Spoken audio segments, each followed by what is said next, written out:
There's so much to cover. And your favorite unit, right? The perms and comms is in there. So, all right, go to 23. Did you do this matching activity? I hope you did. I'm gonna do a few with you. If you didn't do it, I didn't post the key, I don't think. But on 24, page 24, we have some statements, and you're supposed to match one of these graphs to it. Okay. I'm gonna start with the statements and let's go find the graph. This is a graph of a cubic function. Okay. So what does that mean? What is it gonna look like? It's gonna look like this, right? It's positive, or it's gonna come down like this. Okay, this has a positive leading coefficient, this has a negative leading coefficient. The leading coefficient is negative, we're told, right? So what do we expect here? We expect something like this. That's what we expect. It's very vague. It's very vague. It doesn't give me specifics. But which ones are candidates for this one? Let's go find it. Let's go to our graphs. Which one is cubic? Right here, this is a positive though, right? You're with me. You got to be with me here. Positive leading coefficient? No. Negative. Okay, so G could be it. This is what? Positive, right? Not it. Let's go find another cubic. Oh, there's a negative right here. It could be G or F. So we don't have enough information to know definitively. So I'm going to go over here and just say G or F for now. G, F. I'm going to save that space for the actual answer. I may not do the whole thing because I want you to actually think about it. Next one. This polynomial has a degree of 2 and has 2 x-intercepts. And its axis of symmetry is the y-axis. What is it talking about here?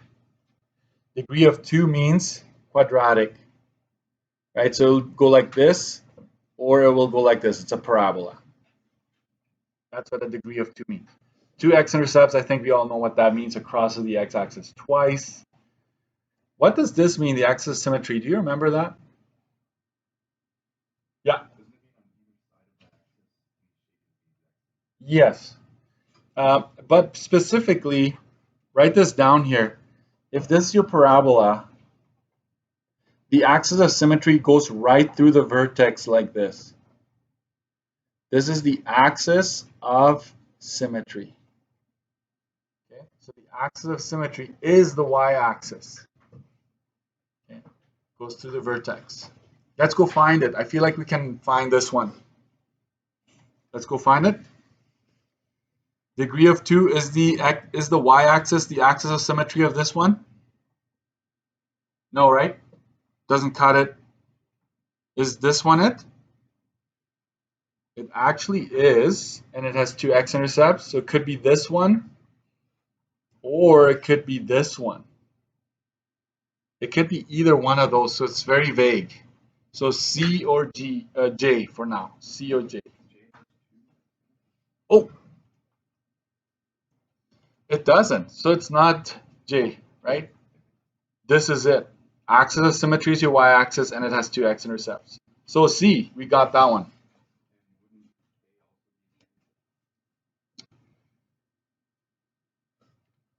You know what? It could be K. So CK. So we don't know definitively. CK, yes. Good eyes, good eyes. The third one. This is the graph of a cubic function. We know what that looks like. With x-intercepts at -3, -1, and 2. So it's basically saying -3, 0, -1, 0, and 2, 0. Those are my x-intercepts, right? That's the same thing. So let's go find a cubic that meets the criteria, and I hope we get one that is definitive. You're saying B? Right. It's got -3 here. -1 and 2. But I've learned my lesson. I'm not just going to jump to a conclusion. There's no other one that has that, right?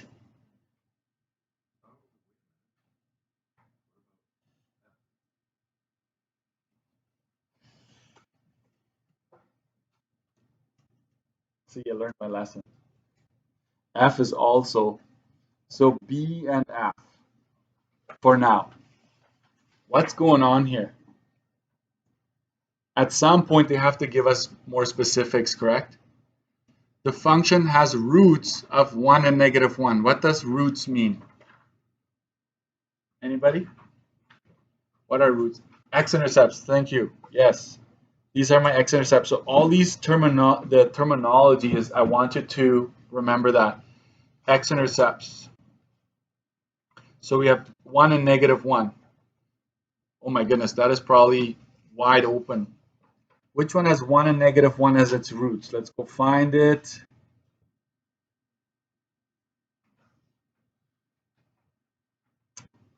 I don't have the key on me, so I'm just as much in the dark as you are. Okay, I see it.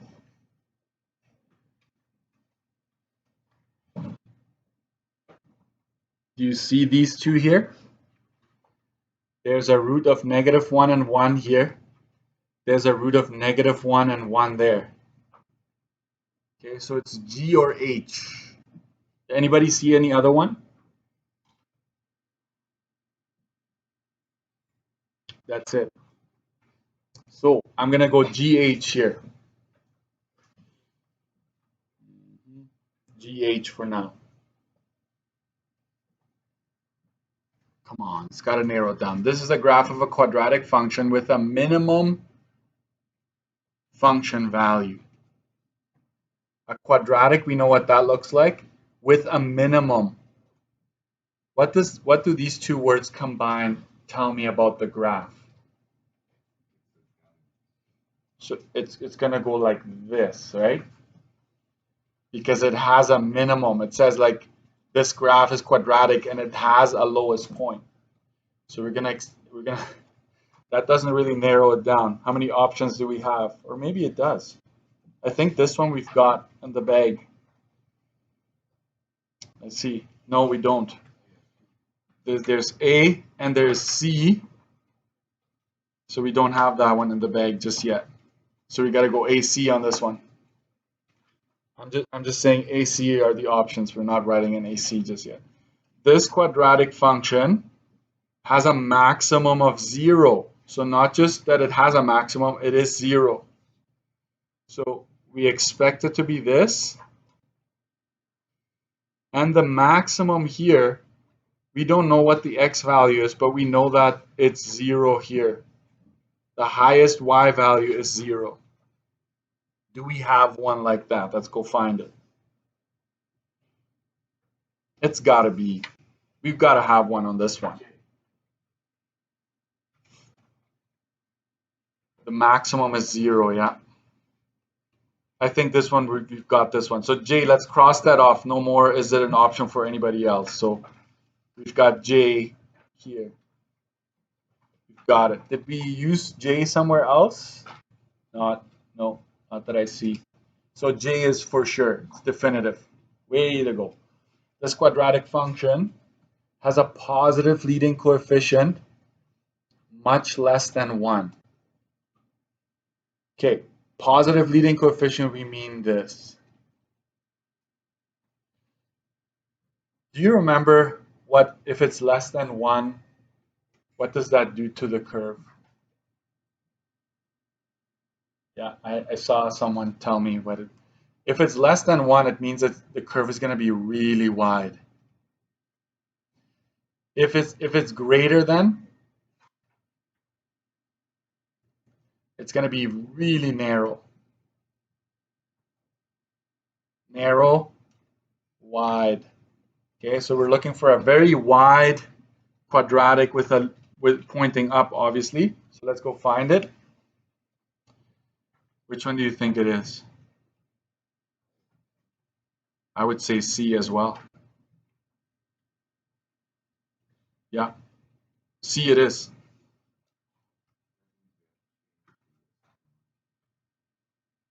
So that means that for this question, C is no longer available, so it's A. There we go. Cross C, and now it's A there. See how that works? This linear function has a positive slope. Which one would that be? Linear. It's going to be either like this or downwards, but it has a positive slope. By the way, folks, this is the leading coefficient. In grade 10, you've called it the slope, but it's also the leading coefficient. Yeah.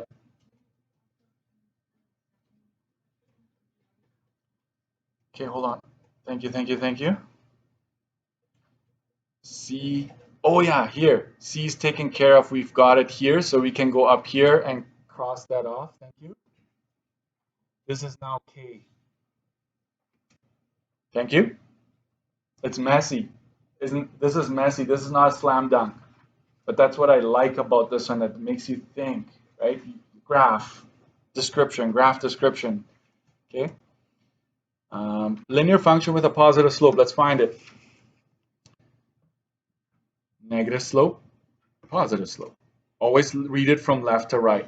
From left to right, this one is going up. So I is the answer to this one. I. Okay, there. The graph of this function has a constant rate of change. You know what that means? Be honest. Constant rate of change. Okay, let's write this down here. M is your slope. It's also your rate of change. Do you remember that from grade 10? If you had me in grade 10, you would have. Like, I make sure you understand that's the rate of change. So the slope is the rate of change. It's rise over run. Remember? Your speed, distance over time, things like that. So a constant rate of change. So that is telling us that this is linear. Linear means, watch this, you're constantly rising or decreasing at the same rate. There's no change. Okay? So we want one that has a constant rate of change between 0 and -1.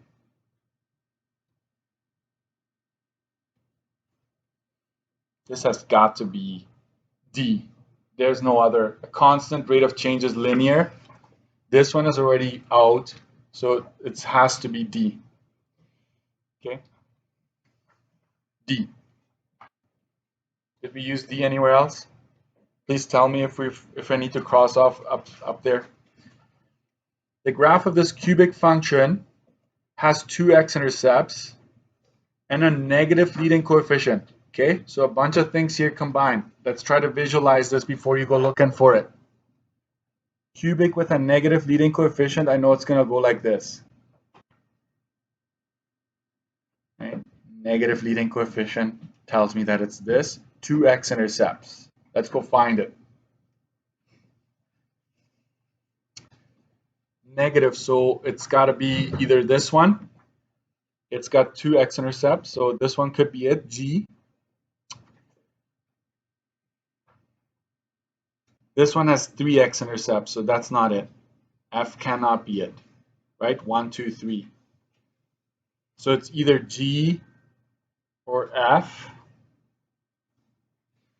And so G wins because it's got two x-intercepts. So G is the answer there. Yeah. Okay. So I got to go all the way to the first one. Get rid of the G. It's F now. And there was a G somewhere else you were saying? The fourth?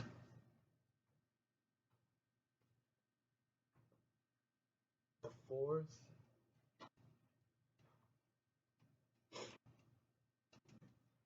Why do I have S? Oh yeah, sorry. This looks like an S to me. I fooled myself here. It's supposed to be G. So cross that. So we know that this is now H, the fourth one. Yikes, right? Okay, this is a graph of a parabola. You know what that is. That's a quadratic. with a y-intercept of 2. Okay, so let's go look for that. Parabola, y-intercept of 2 right there. Y-intercept of 2, so it could be A. Is there another one? This one has a -1. This one has a +1 y-intercept. So yeah, it is A.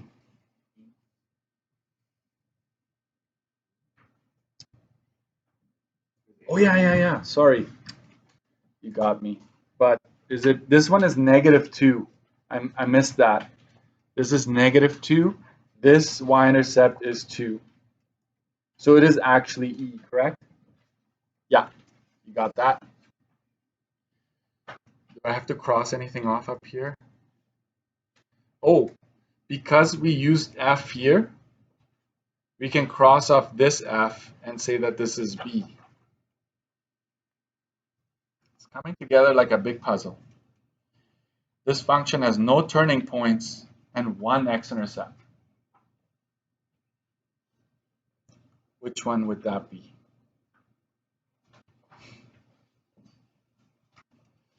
To be honest, these ones here have no turning points and have only one x-intercept, but we've already used them.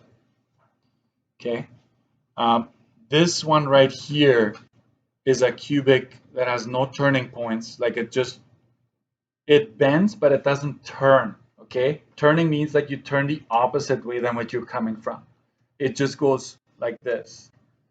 So to me, this is not fair because it looks, you don't know for sure. It just crosses it once there, but that's the one. It's L.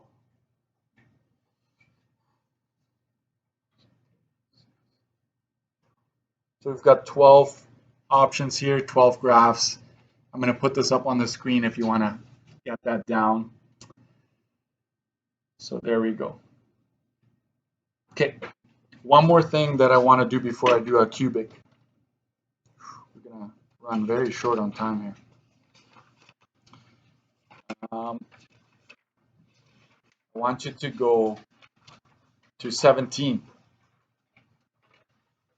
This is going to be, this is not, I don't want you to be super, like the scale and all that doesn't really matter that much here. 17, go to 17. Sketch a graph of the following. A function with a degree of 2. So you know it's going to be like this or like this. Positive leading coefficient. So what do we know? This one is out. It's got to be like this. Has one x-intercept. Okay. So what I want you to do when I ask you to sketch, it doesn't have to be perfect, right? X, Y like this. You will come down and just touch it once there and then come back up. And the way you're going to make sure I understand that it's just once, you're going to make a dot there. That is okay. That's all you need to do there. Does it matter where it is along the x-axis? Absolutely not. It doesn't matter. But here I know you understand what's happening. Okay, let's do another one. Degree of 3. So it's got to go like this, or it's going to come down, bend, and do this. Goes from quadrant 2 to quadrant 4. What does that mean? Quadrant 2 to 4. It's going down, right? From 2 to 4. So this one is out. It's got to be this one. Quadrant 2 to quadrant 4. Has 0 turns, 1 x-intercept. Okay, let's do this. I'm sketching. So you go x, y. You're going to come down like this. You just go like this, and then you go down like that. That's all you're going to do. You don't actually put waves on it. You know what I mean? It doesn't have waves. How many turns can a cubic have? 0 or 2. There is no 1. Okay? If as soon as it has waves, it's going to have a low wave and a high wave. Okay? So you just make a dot right there, and that's it. It has one x-intercept. If I ask you, it has an x-intercept of 2, right? If it has an x-intercept of 2, you would go 2, 0, right? You would label that point to be more specific.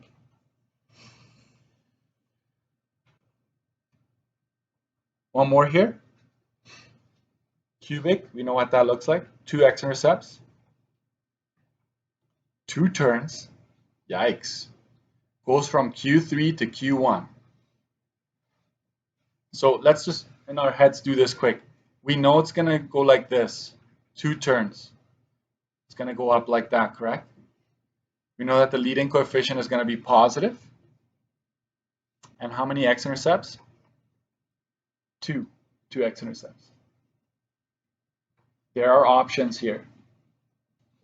I'm going to give you a couple.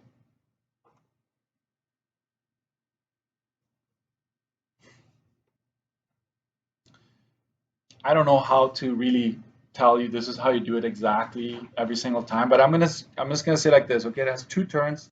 It crosses it twice. I don't know, here and here. I'm just gonna make myself a reference. I'm gonna do this. I'm gonna come from quadrant 3. I'm gonna go up. Then I'm gonna come down, just touching it once, and then keep going. Bingo. You got it.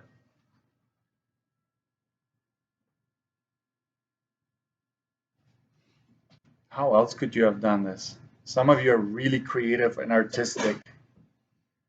That's not me, right?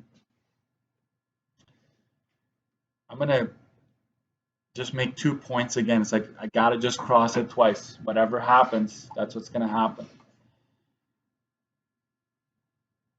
Let me try here. Okay, I think I got it. I'm gonna go like this. Just touch it once like that. Bend down and then go back up. Does it cross it twice only? Yes, it does. Right? So I'm not gonna be too specific. I'm not gonna be too picky as long as you meet the criteria, right? You're good. So it's wide open sometimes. Okay. Um, somewhere I wrote out for you to sketch some of these. I'm gonna find it later. But on ACs, I'll ask you here and there, hey, graph me something like this. And so I just want a sketch. Okay. All right. Lots of information, I know. Let's go and do another word problem on cubic. So this is gonna take us right till the end. I apologize already, but I had to fit in the test correction. I'm gonna go to 27.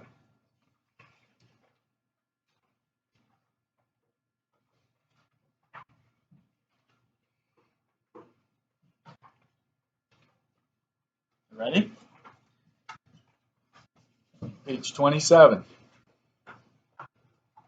A section of a roller coaster track follows a cubic function. Y is equal to blah, blah, blah, x cubed, right? Blah, blah, blah, 40. Okay.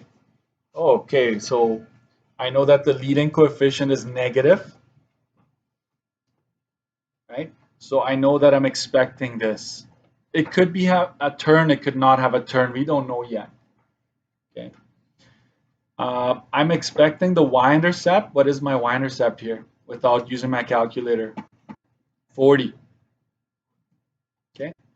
So right off the bat, we know things already. Where x represents the time in seconds, x represents the time in seconds, and y is the height with respect to the ground in feet.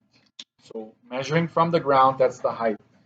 So we know that every single point here is time and height again. They tend to be quite, that's a classic, but it could be distance and time, and distance and height. So read carefully. The ride goes underground. That's probably worth highlighting. The ride goes underground, then comes up to a maximum height before reaching the ground.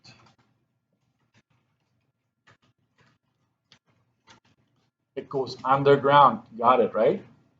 So at some point, your height is going to be what? It's going to be negative at some point. Because 0 is our ground. Above it is above ground. Plus is above. Minus is under.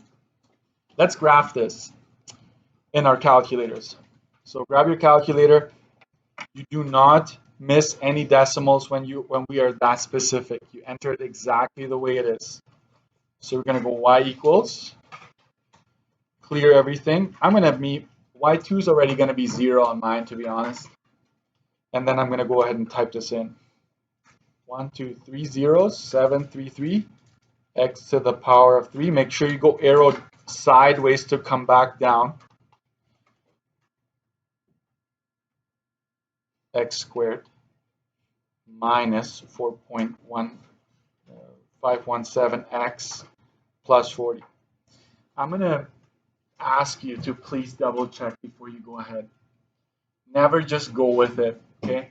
So I'm just going to make sure I got this right. Negative 30733x cubed. Okay, good. 0.177x squared. Yeah. Minus 4.517x plus 40. We got it. Let's go ahead and graph. See what we get. That's what I got. Is that what you got?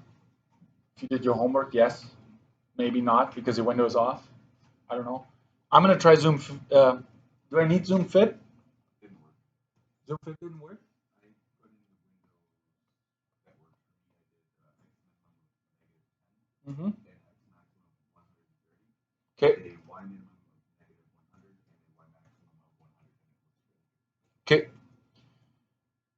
Okay, so what I'm going to say is because I can see the graph, I'm just going to play with what I have already. So I'm going to increase my X max. It's 20, so I'm going to go 150. I think you said 130, right? But there we go. So this is what I see when my X max is 150. And I still want to see that dip. So what do I need to change? My Y min.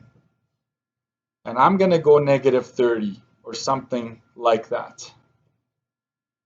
There you go. There's your roller coaster, right? So it says it starts, goes underground, comes back up, reaches a maximum, and then goes to the ground. So this is where the ride ends, correct? Right here. This is where it ends. Not there. It ends there based on the context. We don't care about negative time, right? So it starts there, goes down, does that. Okay. I hope you have this on your window. What does it ask now?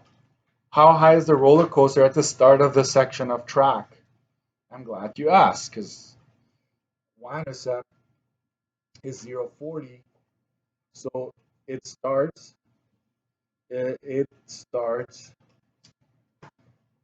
at a height of 40 feet. Okay? That's just what it is.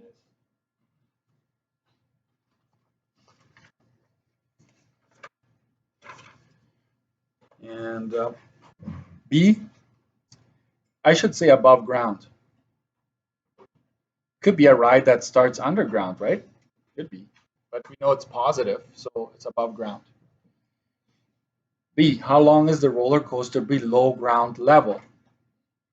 How long is the roller coaster above ground level? Let's tackle one at a time.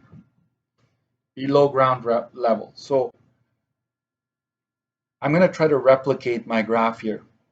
Okay, I'm just going to make a sketch and I would invite you to do the same. You start here. You actually start here. You go down, back up at a higher. You're going to be higher than what you started. And then you get to the safely to the ground, hopefully safely. Okay.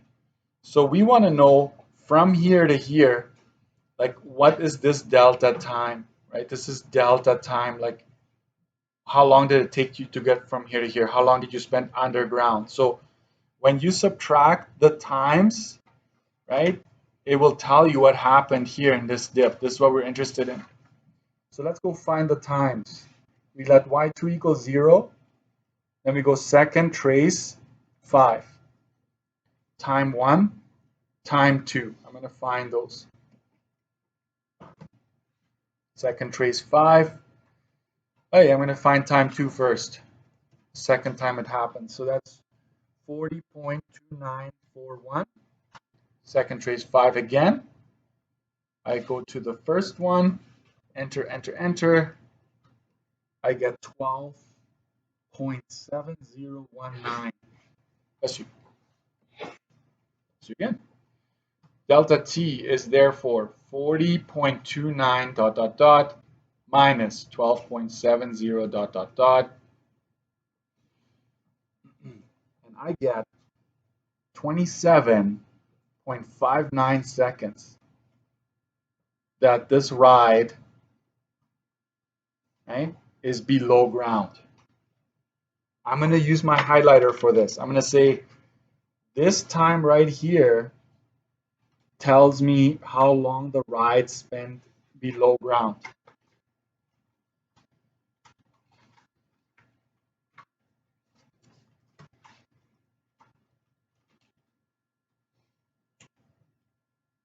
How long? Guess what? I'm going to go back here. I'm going to also highlight this part in orange. How long did it stay below ground? That's what it is. But it's also asking me, I'm going to use a different color here. How long was the roller coaster above the ground level? How would we do that? And here's where I'm going to tell you the easiest way is find the total time for the whole ride. So you go, wee, right? Hey, no, right? And then it stops, right? So find how long it took for the whole ride to take place. Subtract this from it. And guess what? That'll leave you with the times you were above ground. Does that make sense? Okay. So I'm gonna do the other part. Time above ground. I'm gonna go underline that. Total time of ride. We're gonna find y2 is equal to 0. Second trace 5. We're gonna do that. I'm gonna go arrow from here because you're gonna say I'm gonna figure out the time right here. I'm gonna figure out how long the ride took entirely. So second trace 5. Let's travel along the ride.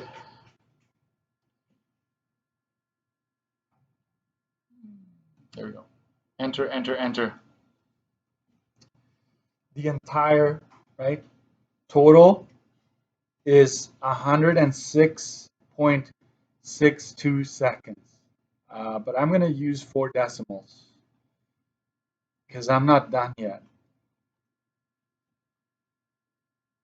So from start to finish, it's over a minute. You're waiting 3 hours to go for a 106-second ride. Anyways, time above, it's going to be 106.6221 minus 2759. And that is, hold on. Why is my key? I'm fairly confident that this is good here. So I'm just going to go calculate that. 106.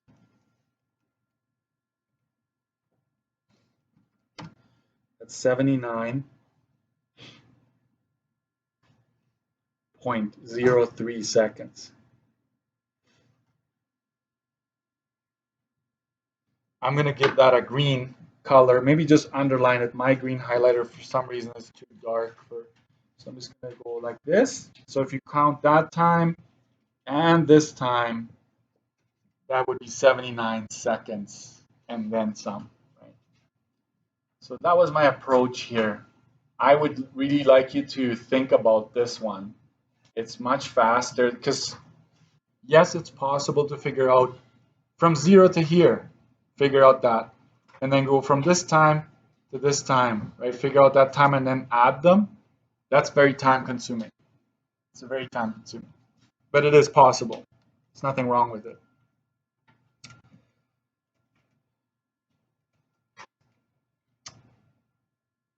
What's the maximum minimum heights reached by the track? So let's figure out that. We're going to go local min and local max. That's what we're after here. That's going to answer those questions. So let's go ahead and do that. Graph, second trace min. You have to pick the min to figure out the lowest. So remember, this is the lowest point right there where my pencil is. I need to go to the left of it, enter, to the right of it, enter, and then enter one more time. So I'm going to put down the whole coordinate because guess what? We're going to graph this later. So you might as well just know the exact coordinate. Local max. You got to go to the left of it, enter. Wait, what happened? I didn't go max, I went intersect. So here, enter, enter, there you go. That's 81.08 and the highest height of 52.21. But I'm not done answering yet. I'm missing keystrokes and all that, I know. Second trace 3, second trace 4. I'm going to zoom into those to that side there. Second trace 3, second trace 4. So now let's answer that. Maximum height is 52.21 feet. Lowest height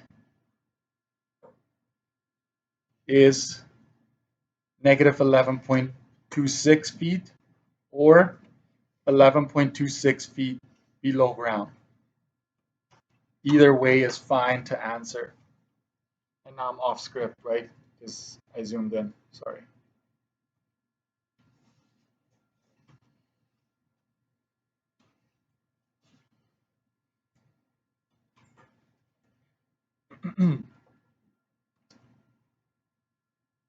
D.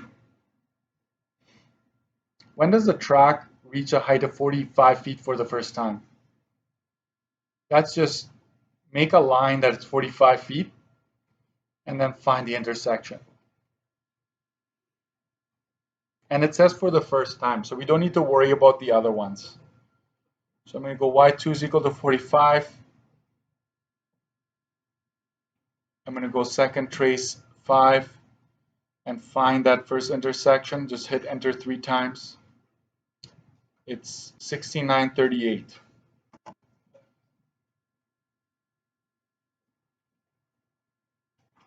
After 69.38 seconds.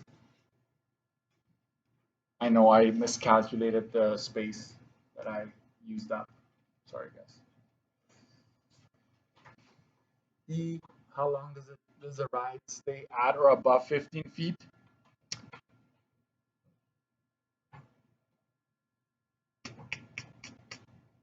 Do I want to do this one? I feel like this is. What is F? How much time does a roller coaster? How much time until the roller coaster reaches the end? We already know this. So I'm going to skip E for now. And if space allows, I'm going to do that one. So F, we already know this. We've calculated it earlier. It's 106.620. So it takes 106.62 seconds.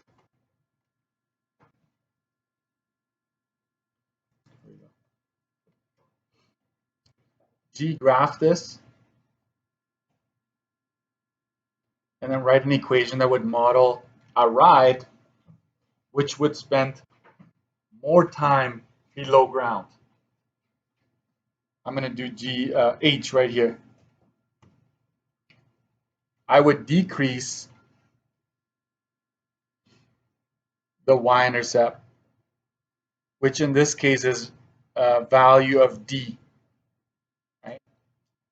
That's what I will do to make that happen, because if I decrease d, my whole ride will be lower overall, but that's okay because we want a lower, more time below ground. So y is equal to, I'm going to make it a little different to make it shorter.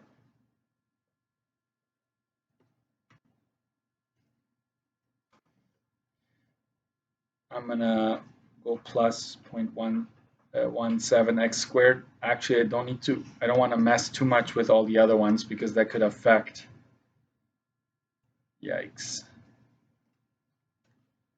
I'm going to go plus 38. Okay, emphasis on the 38. Instead of 40, I went 38. So the ride starts a little lower, but it will also spend more time below ground for that reason, because the whole thing shifts down. I want to graph this before we go. I'm just going to say this for homework. There was already, I did quadratic, so I will squeeze that in down here. Pages 26 all the way to 30, I believe 31 or 32, but I'm going to stop it at 31. I'm going to repost the key that matches this exact booklet, because the key I put up there yesterday it wasn't done on here, it was done on loose leaf, some of it. So I will post that, but this goes through quadratic, linear, and cubic. But after today's example, I expect you to be able to do that. How much time do we have? I will graph this, or at least get us started. So this is time in seconds. This is height in feet. Okay.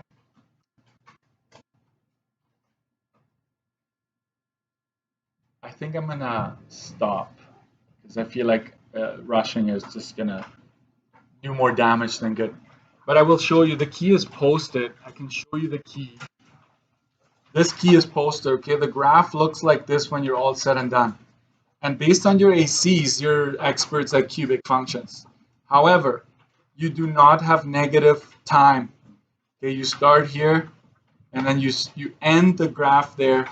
No arrowheads. Okay, no arrowheads on these graphs when it's word problems that finish it. So your homework will be also graphing this one. Okay, that's also part of your homework. You need to be good at it. It's 3 to 4 marks on graphs. Okay, thank you guys.